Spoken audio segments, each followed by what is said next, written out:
I get to work at this company called Gainsight that has really helped develop and create a new category called customer success. Some of you even have the title of customer success managers.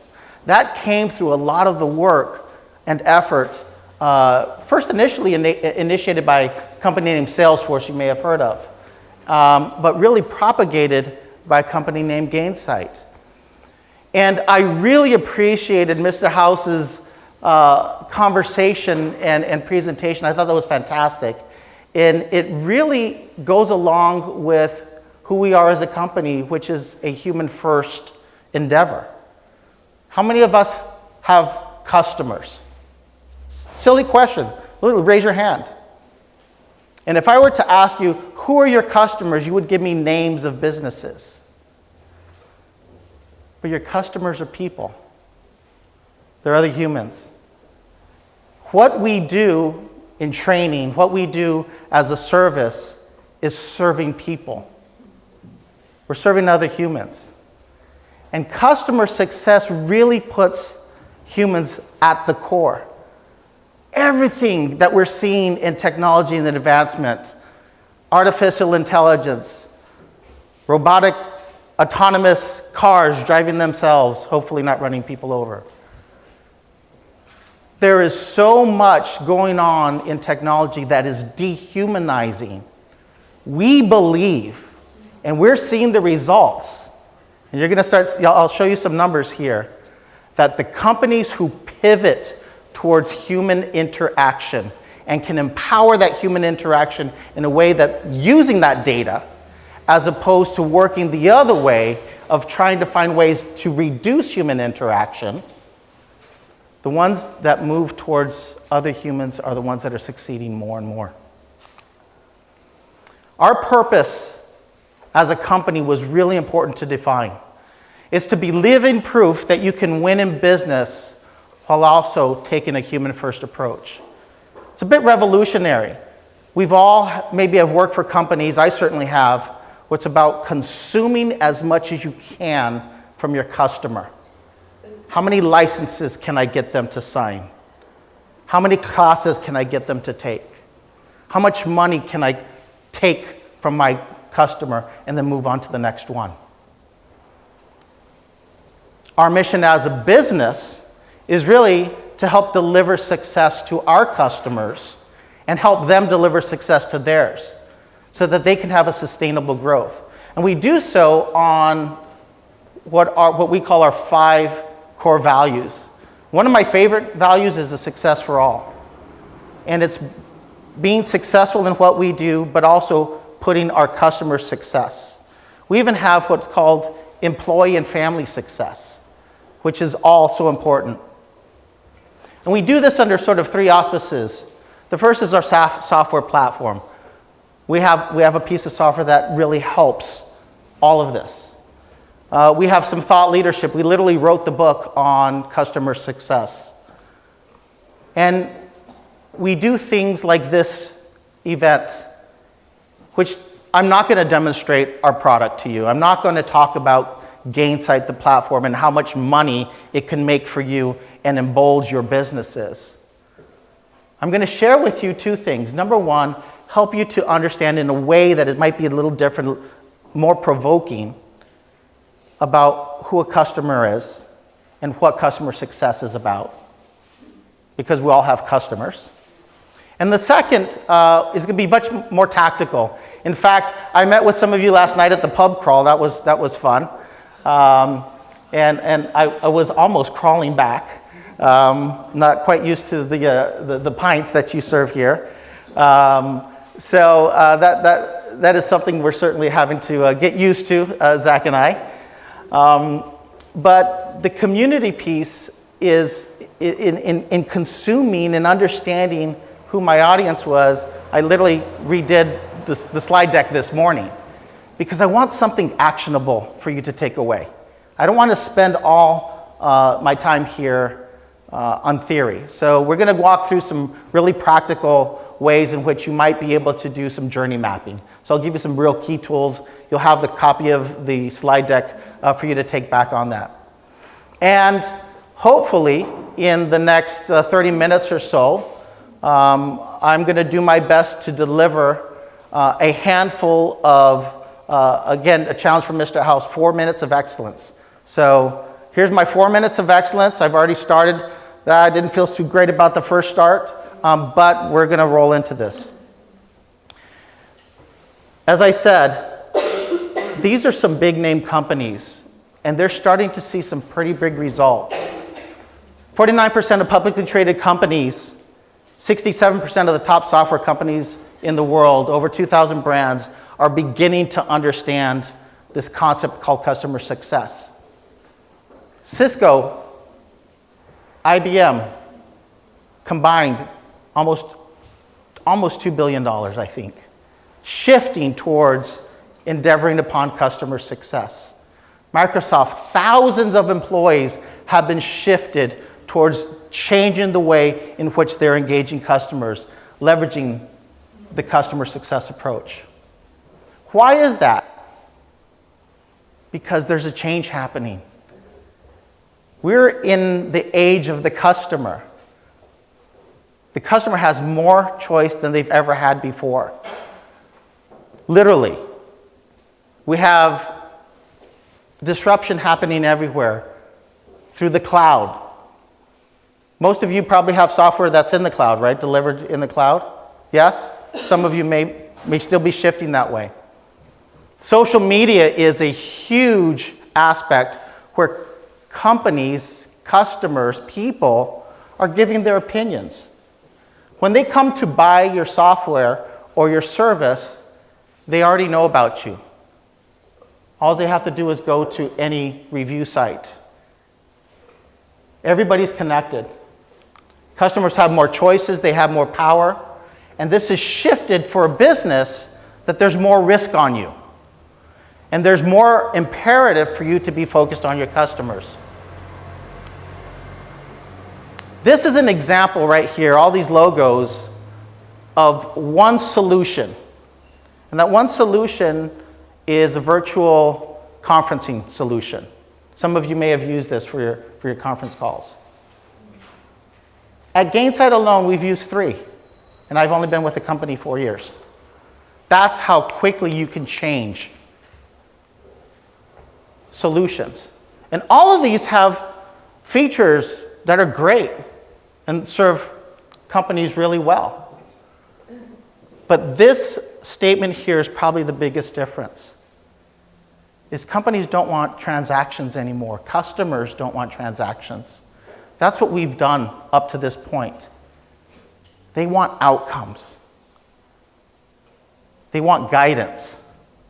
They are buying you, they're engaging you as a business, not because of the training that you can deliver for them. It's what they get out of that engagement. It's the results that they get. That's what they're looking for. They don't want a transaction, I've attended X number of courses. What did I get out of it? Am I moving the needle? Are you helping my business? Are you helping me as your customer make a difference? Success, we believe, for customers is more than just customer delight. It's more than just customer satisfaction. It's more than just sending a survey and did you like the course I just taught you or not? We believe that it includes, and it has to include, the aspect of the outcome from the customer. Did the customer attain their desired outcome? That's the definition of customer success. And this 2x2, typical consulting management 2x2, explains it pretty well. Anybody know what quadrant you want to be in a 2x2? Come on, upper left, upper right, which one? The upper right-hand quadrant is where you want to be, always. Think about taking a flight. I certainly thought about it flying here. The outcome was to get me from Arizona to Gatwick. Their only objective was to get me there safely. not crash the plane. Yeah, I got the outcome. But what was my experience? Yeah, it was meh. So much meh that maybe I would think about taking a different airline next time. That's why the outcome is not the only piece, and that's why the experience can't be the only piece. What if I had a fantastic experience and they ended up flying me to Manchester instead? I wouldn't have been very happy. My outcome wouldn't have been achieved, but I would have loved them, right? They would have served me all the champagne. I may love talking to Chris in his business. Got to meet you last night. You may be the best, most awesome CSM I've ever met. But if you aren't delivering me the outcome that I needed for my business, I may still tell you, hey, I'd love to take you out to lunch or let's go play golf. But I got to shift to a different business because I'm not getting the value out of my engagement with you. Does this make sense? Sort of common, but common sense, I think. But more than ever, it becomes an imperative to make your customers successful. And now we start moving towards how do we do this holistically as a company? We often categorize and break up our companies into departments. Do many of your companies look like this? Right? Ours does. But what ends up happening is silos, fundamentally, these departmental silos work against the customer journey. You have marketing, who has an objective, and that's to generate leads. You have sales, who takes those leads and moves them to close. And then you have the rest of the organization then moving towards executing that project, performing the training, delivering the service, installing the software. Once that's done, you have support taking all those support calls and giving great service. Maybe it's mediocre, whatever that is. Then you have the product team really focused on the next version, delivering updates. And then you have finance trying to actually make money and keep everybody employed so they can go through the cycle again. Not only that, every one of the departments has a different system. And so not only do we have different functions within one whole company, now we have disparate systems that create even further barriers. And what ends up happening is the effect on the customer becomes fragmented, becomes segmented. And now you have to focus on handoffs. How many times have you heard a customer, well, I just said this to sales, and now you're asking me the same questions? Right? Sales goes through a tremendous amount of discovery. How often is that information shared with the rest of the organization? And then they may talk to your account manager or CSM. How often is that shared directly in the details with the trainer so they know when they're going in to a training event that they can really speak to the audience? So we believe that there has to be an approach that sort of flattens out the customer journey and puts the customer at the center. And this goes really towards what is your objective in each one of your businesses. If your objective is to get a new customer, that's fundamentally where you're going to cap yourself. You will not grow astronomically like we've seen the businesses I put up on the board earlier. These companies have gotten it. The reason Gainsight has become prolific and is growing as much as it has is because we're seeing the effects, the really positive effects. Do you mind if I take my coat off? It's a bit hot in here. And we think there are stages of maturity within a business. Most companies are reactive. We've seen that, where they manage by escalation. They're reacting all the time. You may have some fantastic support teams that do a really great job of handling the escalations.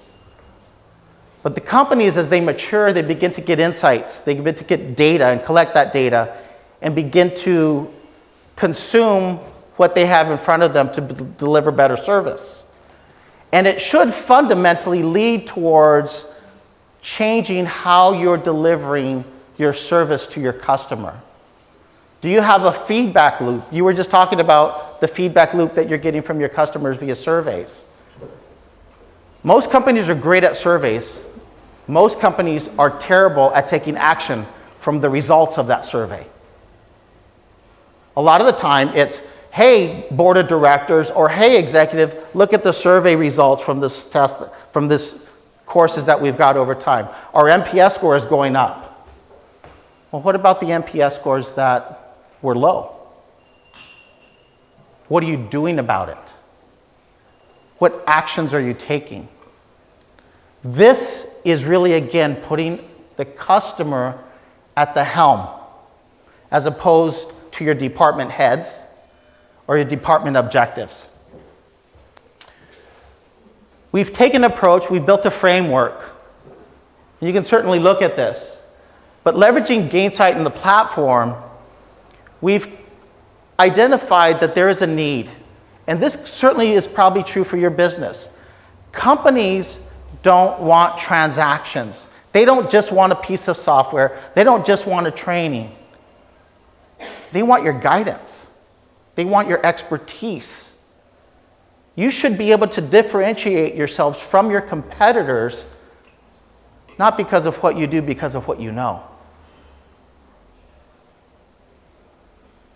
And you share your information and your knowledge and your experience. And companies, and we've had to learn this the hard way, some of the biggest companies in the world, you think they got it all figured out because they're big and they're massive. They are desiring for a prescriptive approach.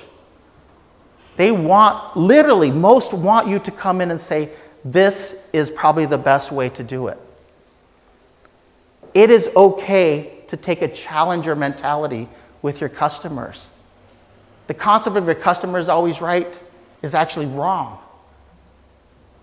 Know your space, know your domain. You are the experts.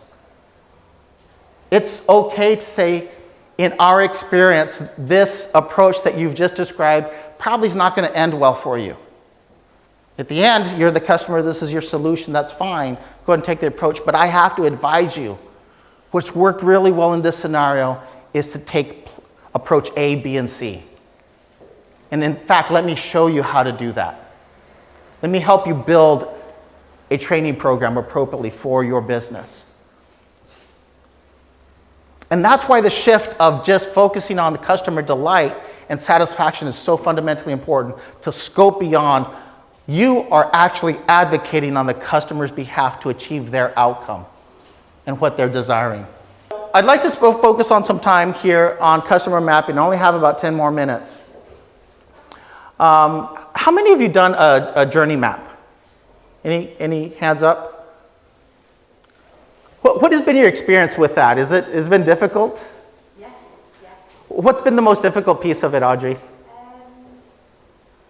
Deciding, I guess, what the stages are and what the crossovers are between departments and sort of the stages, the journey that our customers go on. And I try to identify gaps and ways that we can improve it. So, yeah, and it's ever moving. It is ever moving. Yeah, I agree. Sort of back to that point that the slides that I had earlier, right? Those sort of silos of experiences.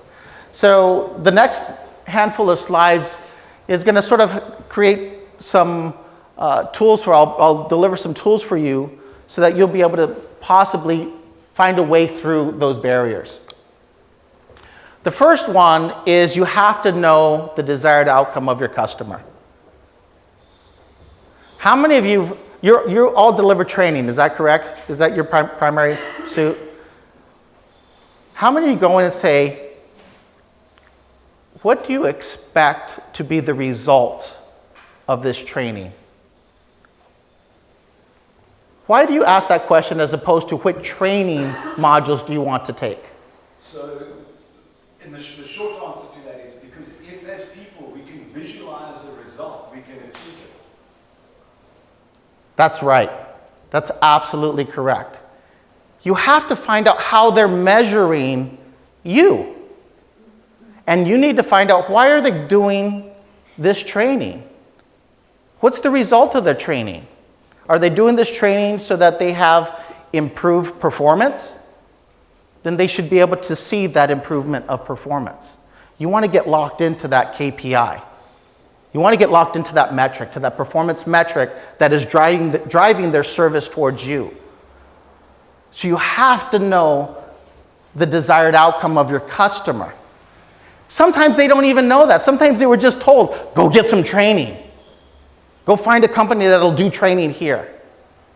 And you're working maybe with a coordinator that is literally doing nothing more than that. It's your job to dig in. Know your customer's objectives. Then you can visualize it, to your point back there. Thank you. I didn't even pay you for that one. And then point it back to your customer. Present it back.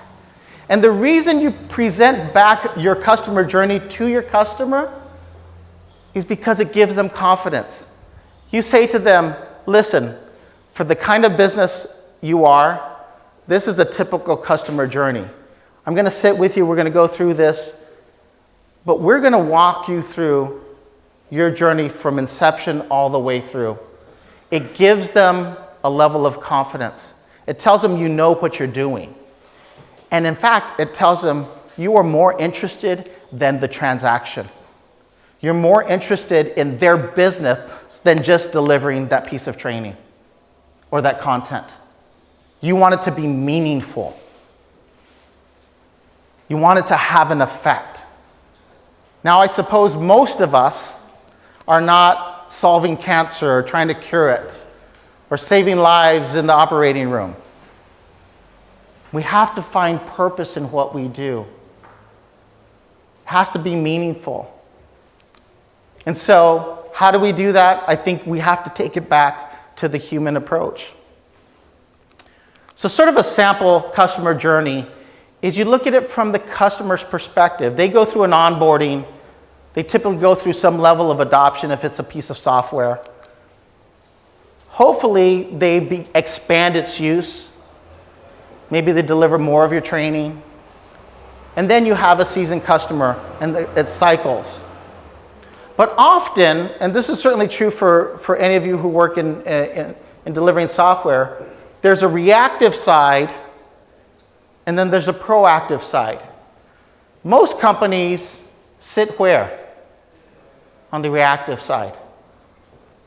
They respond to the customer's urgencies or requests or actions or activities, as opposed to you anticipating the customer need. How many of you have been in a situation where someone brings you a cup of water and without ever asking? It's like the nicest feeling. It's like, wow, thanks, you saw that I was thirsty. Or a cup of tea. Or gives you a coat when you're cold without ever asking. Think if you are able to do that at scale with your customers and be proactive, using the data that you have at your disposal to help give you that telemetry and the actions. So often, if it's data-driven, there might be a project delayed or an NPS survey that ends up as a detractor. Again, wouldn't it be nice if the system said, hey, we just got a detractor survey, send them a response, and then call them out and say, I'm really interested in talking with you and understanding why you just surveyed us. Not to drill you, but to understand you. I'm really disappointed that we didn't meet your objectives and your needs. Proactively, what about sending them a welcome email ever before they got it automatically from the system? Go live, training, kickoff, all of these things can really happen in a very proactive way. Any decision makers of your customer leave, is that a risk situation? It often is. How do you find when that happens out? There's data, there's systems out there that can actually tell you, looked on LinkedIn, when their LinkedIn profile changes. Use that data, it's okay. So let's figure out how to create a journey map. Define your customer segment. Are all customers equal and the same? No. So you have to build sort of a different customer journey for different size of customers, basically. And we call that segmentation. It's almost a pyramid model. So if you think the highest touch, highest profile, highest valued customer sort of at the top, sort of the middle tier, and then you have your SMB, your small to medium-sized businesses. You have to define the customer stages for your particular business. It's really important to identify moments of truth, and this is probably the most important piece of your customer journey mapping. A moment of truth is when the customer goes, now I know why I engaged you as a company. When is that first moment of truth? And can you move that moment of truth earlier in the life cycle? Because the sooner you can move that moment of truth early in the life cycle, you work immediately against the buyer's remorse that is very natural when a company engages you as a business. It's about reducing the time to value. It's another metric that we often use. If you've never heard that, it's something you should really, really try to identify, is time to value. It's when the customer first sees the value of your business. And the shorter you can make that time to value, the higher opportunity you have is to get additional and repeat business from that customer. Identify who the key customer stakeholders are. Makes sense. If you all the time are always engaging with the consumers of your training, that's fantastic. But you want to also control the communication and conversation with the decision maker who decided and gave the okay to work with you as a business. Own that conversation. So you have to identify those stakeholders and build out a touch model for those companies. And I think the last piece is really important. Create sort of a call to action, playbooks, and an automatic tech touch, sort of an email outreach. Leverage your marketing team if you need to. Sort of the segmentation model that I mentioned before. I'm going to go and skip this one. Sort of talks about the moments of truth. The other thing is, in contrast with the moment of truth, often there are pain points. A pain point, a very common pain point, is when you go from closing a sale to engaging the service team. Because now the customer is having to talk with a whole new set of people. That's often a pain point. Identify it and be purposeful about working to mitigate the challenge there. So here's sort of a framework. What are the key activities that occur in each stage? Document them. Have a brainstorming session. Think about what the customer is experiencing. What are the key results? What's the outcome that the customer is expecting in this stage of the engagement with you? The challenge with most customer journeys that are done by businesses, it's through your own lens as a company. Your customer journey has to be through the lens of your customers. And it has to point towards their outcome. And with you being the domain expert, you should help them identify the outcome if they don't know it.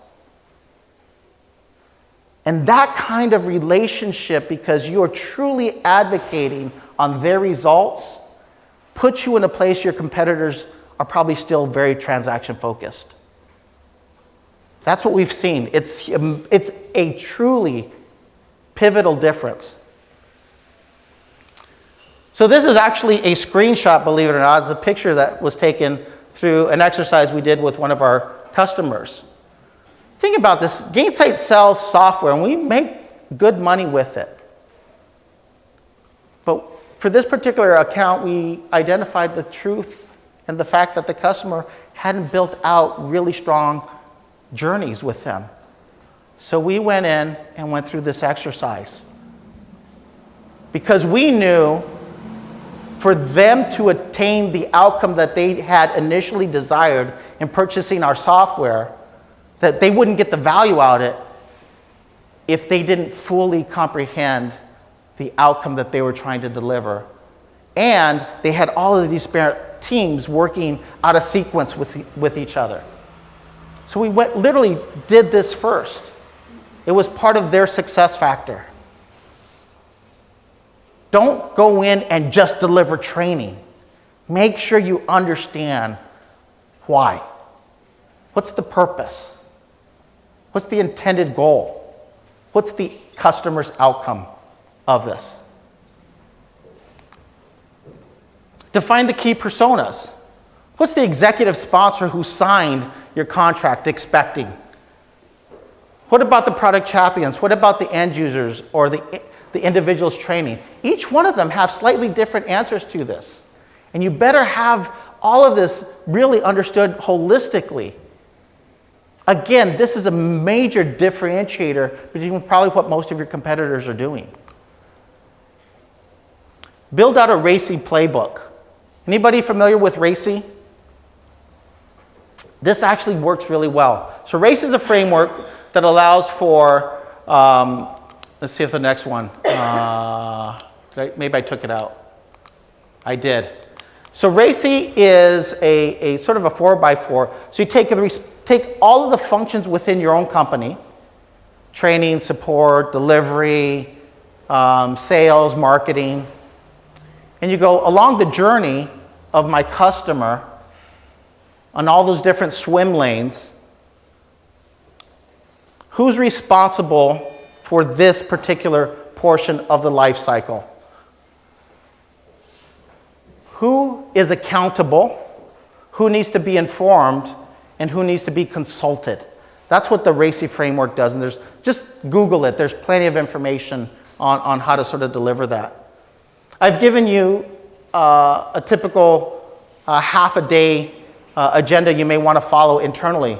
If you haven't done this for your business and you're at the end of sort of the life cycle of your customer, you're the one who's actually executing, go challenge your business. Go challenge your company.